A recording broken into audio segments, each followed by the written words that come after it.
हमारे पास वेपन्स नहीं है, हथियार नहीं है, फ्यूल नहीं है, कितना अरसा चल सकेंगे और हम अपने आप को जलील करते रह रहे हैं कि हम सिर्फ सीरियों की मदद करेंगे, ना अफगान तालिबान की, ना हमास की, ना मुजाहिदीन की, ना फलस्तीनियों की। हम सर रेत में डाल के सिर्फ जलील होते रहेंगे, भीख मांगते रहेंगे।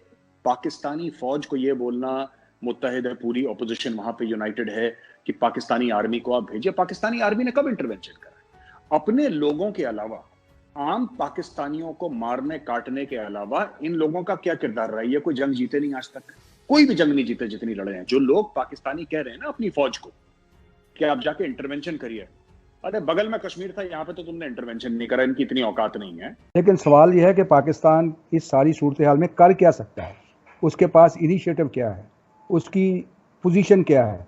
ये मेरा ख्याल है कि पाकिस्तान में सवाए नारेबाजी के पाकिस्तान और कुछ नहीं। पाकिस्तान की मीडिया में फिलिस्तीन को मदद करने के नाम पर इजराइल से लड़ने की बड़ी बड़ी बातें हो रही हैं, पर पाकिस्तान के लोगों को यह भी डर सता रहा है कि आज तक हमारी सेना कोई युद्ध नहीं जीत पाई है, तो फिर फिलिस्तीन जाकर वह क्या कर पाएगी? इजराइल जैसे इतने शक्तिशाली देश से क्या युद्ध कर पाएगी? पाकिस्तान के इसी हकीकत से पर्दा उठाती आज की वीडियो का अगला भाग आइए देखते हैं। पाकिस्तान का पूरा ये चल रहा है मसला कि हमें फौज भेजनी चाहिए, कुछ लोग कह रहे हैं, और मुझे तो नहीं लगता कि सर पाकिस्तान अगर फौज भेजनी होती तो तब तक भेज दी होती। जो उनके फॉरेन मिनिस्टर भी हैं सर, वो रामल्ला नहीं गए, वो पैलेस्टाइन नहीं गए, वो पैलेस्टाइन में जो हो रहा है उसका जायजा लेने वो टर्की गए हैं सर। मतलब आप उनको तो पैलेस्टाइन जाना चाहिए सर, वो टर्की क्यों चले गए? कि पाकिस्तान आपसे संभाला नहीं जाता है, कश्मीर को आप आज़ाद नहीं करा सके, गरीब मुल्क हम हैं, हम पर FATF की पाबंदियां लग जाएंगी, पाकिस्तान के पास कोई ज़मीनी रास्ता नहीं है फ़लस्तीन तक जाने का, हमें क्या पड़ी है हम फ़लस्तीनियों के प्लीज सामान भेजें, अपना ही घर संभाल लें तो बड़ी बात है, हम तो बेगर्स कांट बी चूजर्स। इस किस्म की शर्मनाक बातें की गई कि यकीन कीजिए एक पाकिस्तानी मुसलमान की हैसियत से मेरा सर शर्म से झुक गया कि तुम्हारी जायदादें, जागीरें, ज़मीनें, औलादें, मालो दौलत ज़्यादा कीमती अल्लाह उसके राह में जिहाद करने से, तो दफ़ा हो जाओ, अल्लाह को कोई हाजत नहीं है तुम्हारी। किसी मुसलमान को यह जेब नहीं देता कि ऐसी बात मुंह से निकाले। हमारे पास वेपन्स नहीं है, हथियार नहीं है, फ्यूल नहीं है, कितना अरसा चल सकेंगे और हम अपने आप को जलील करते रह रहे हैं कि हम सिर्फ अंदर के मामला ठीक करेंगे, हम बाहर दखल नहीं देंगे, ना हम कश्मीरियों की मदद करेंगे, ना अफगान तालिबान की, ना हमास की, ना मुजाहिदीन की, ना फलस्तीनियों की। हम सर रेत में डाल के सिर्फ जलील होते रहेंगे, भीख मांगते रहेंगे।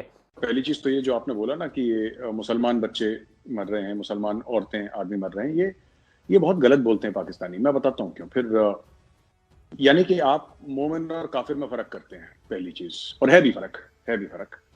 तो आप फर्क करते हैं, आप हर चीज में बोलते हैं कि मुस्लिम मुल्क, मुस्लिम उम्मा, हर चीज में जब आप मजहब जोड़ देते हैं, और फिर जब कोई वहां से दूसरी तरफ से नॉन मुस्लिम से रिएक्शन आता है, फिर आप कहते हैं इस्लामोफोबिया हो गया, फिर विक्टिम कार्ड आप प्ले करते हैं। पहली चीज तो ये। दूसरी चीज, एक पाकिस्तानी का क्या लेना देना इजराइल से, मुझे आज तक ये बात समझ में नहीं आई, पैलेस्टीन से उसका क्या लेना देना है रिलीजन के अलावा, ठीक है? और रिलीजन ही अगर कार्ड है, अगर तुम्हारा रिश्ता जैसे कश्मीर के साथ कहते हैं ना, कश्मीरियों से नाता क्या ला इलाहा इल्लल्लाह, अगर फिलिस्तीनियों से नाता क्या ला इलाहा इल्लल्लाह, अगर ये बात है, तो जब दूसरे मजहब का कोई बीच में बोलता है, फिर आप ये मत बोलना कि इस्लामोफोबिया हो रहा है। अब शाह महमूद कुरैशी साहब पहुंच गए तुर्की, ये रमाला जा सकते थे, ठीक है, जहाज उतरते हैं वहां पे, नहीं गए, डर लग रहा था कहीं मेरे ऊपर बम ना गिर जाए, ठीक है? तो ये सब, ये पाकिस्तानी फौज को ये बोलना मुत्तहिद है, पूरी ऑपोजिशन वहां पे यूनाइटेड है कि पाकिस्तानी आर्मी को आप भेजिए। पाकिस्तानी आर्मी ने कब इंटरवेंशन करा? अपने लोगों के अलावा, आम पाकिस्तानियों को मारने काटने के अलावा इन लोगों का क्या किरदार रहा है? ये कोई जंग जीते नहीं आज तक, कोई भी जंग नहीं जीते जितनी लड़े हैं। क्यों? क्योंकि जब आप किसी प्रोफेशनल आर्मी से लड़ते हैं, आप इंडियन आर्मी से लड़ते हैं, फिर तो आपको जूते पड़ने हैं, तो आप जीत किससे सकते हैं? बलोच औरतों और बच्चों पे जुल्म ढाके आप जीत सकते हैं, उसलिए मेडल भी मिलता है आपको। सब सिंध के औरतों और बच्चों के ऊपर आप जुल्म कर सकते हैं, उसके लिए भी आपको मेडल मिलेगा। महाजिरों को आप कराची में हजारों की तादाद में काट सकते हैं उनके गले, उसके लिए आपको मेडल मिलेगा। तो ये पाकिस्तानी फौज का किरदार है। जो लोग पाकिस्तानी कह रहे हैं ना अपनी फौज को कि आप जाके इंटरवेंशन करिए, अरे बगल में कश्मीर था, यहाँ पे तो तुमने इंटरवेंशन नहीं करा, इनकी इतनी औकात नहीं है। बाजवा साहब ने झूठ बोल के एक्सटेंशन ले लिया। क्या बोला कमर जावेद बाजवा ने? जनरल कमर जावेद बाजवा, ईमान तफा जिहाद फी सबीलिल्लाह, क्या बोला उन्होंने? वो ये कहते हैं साहब कि हम जिहाद करेंगे कश्मीर के ऊपर, इंडिया हमारे ऊपर अटैक कर रहा है, तुम मुझे 3 साल का एक्सटेंशन दो। इंडिया ने तो अटैक नहीं करा और वहां पे भगवान बन के बैठा है।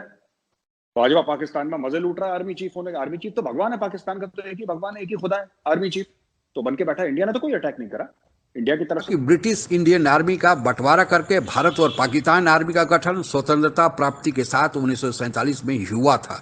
बंटवारे में पाकिस्तान को उसके जनसंख्या और अंतर्राष्ट्रीय सीमा रेखा के हिसाब से जितनी फौज मिलनी चाहिए थी उससे ज़्यादा फौज उसको मिल गई।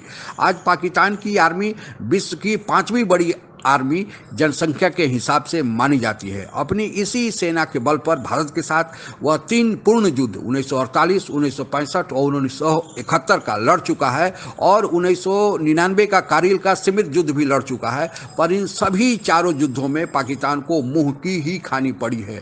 सबसे शर्मनाक हार तो 1971 का था, जब 1 लाख सेना के होते हुए भी पाकिस्तानी सेना बिना लड़े हथियार डाल दी, और यह विश्व इतिहास का सबसे बड़ा सरेंडर माना जाता है कि जिसके पास 1 लाख सैनिक हो। बहुत सारे ऐसे देश विश्व में हैं जिनके पास 1 लाख से कम सैनिक है, लेकिन वो भी अपने विरोधियों से लड़ते हैं। लेकिन पाकिस्तानी सेना की 1 लाख सैनिक भारतीय सैनिकों के सामने सरेंडर कर दिया था, और इसके बाद भी पाकिस्तानी सेना या पाकिस्तानी सेना के लोग, पाकिस्तानी लोग डींग हाँकते रहते हैं कि विश्व में उसके सेना से ज़्यादा सर्वश्रेष्ठ सेना कोई और है ही नहीं। और 1971 में केवल सरेंडर ही नहीं हुआ था, पाकिस्तान 2 टुकड़ों में बट भी गया था और बांग्लादेश का जन्म भी हो गया था।